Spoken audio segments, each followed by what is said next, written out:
Now the next topic is sonar.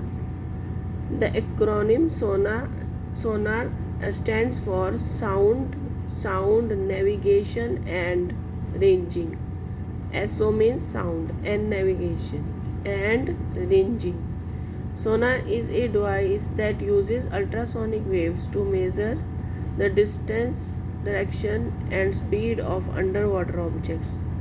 How does the sonar work? Sonar consists of transmitter and a detector and is installed in a boat or a ship as shown in figure. See here, this is the figure. Here, this is the transmitter which transmits the ultrasonic waves, and by striking to the obstacle, or if we are to find the depth, then it goes at the lower surface of the sea or the and then from the obstacle this get reflected and goes to the transmitter. Here the transmitter is used. Now we know the velocity of ultrasonic waves into water, and we are to find out the distance, and we find the time that is used in transmitting the ultrasonic waves and getting back these to the detector. Now we have the time in which these ultrasonic waves are coming back by striking the obstacle, and we know the velocity. Then by the formula that speed is equal to distance upon time, that is distance is equal to speed multiplied by time, we can find the distance. Now this distance will be double from the, because this distance is that the ultrasonic waves start from the transmitter and go back to the detector. Therefore this distance is twice of the distance between the ship and the upper surface of the sea and the lower surface of the sea. By this method we find out the distance between the upper surface and the lower surface, that is we find the depth of the sea. In this way we find the depth of the sea.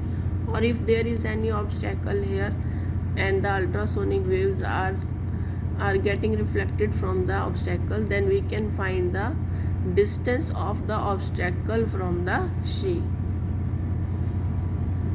Now see here, the transmitter produces and transmits ultrasonic waves. These waves travel through the water and after striking the object on the seabed get reflected back and are sensed by the detector. The detector converts the ultrasonic waves into electrical signals which are appropriately interpreted. The distance of the object that reflected the sound wave can be calculated by knowing the speed of the sound in water and the time interval between the ultrasound. Between the transmission and reception of the reception means detection. Let the time interval between transmission and repetition and reception of ultrasonic signal be t and the speed of the sound be v. Then we get 2d is equal to v into t. Why we have used 2d? Because d is the distance between the ship and the obstacle, or the ship and the lower surface of the sea. Then 2d is equal to v into t. From here we get d is equal to v into t by 2. From here we get the distance. Now here is a numerical. A ship sends out ultrasound that returns from the seabed and is detected after 3.42 seconds. Time is given. If the speed of ultrasound through sea water is 1531 meter per second, what is the distance of the seabed? Then how we will find? We have the time and we have the, here we have the time and here we have the velocity of ultrasonic waves in water. Then we will use this formula 2d is equal to v into t. From here we get the distance. You see here we have v, then 2d is equal to speed of sound into time. These are multiplied and then divided by 2 we get d.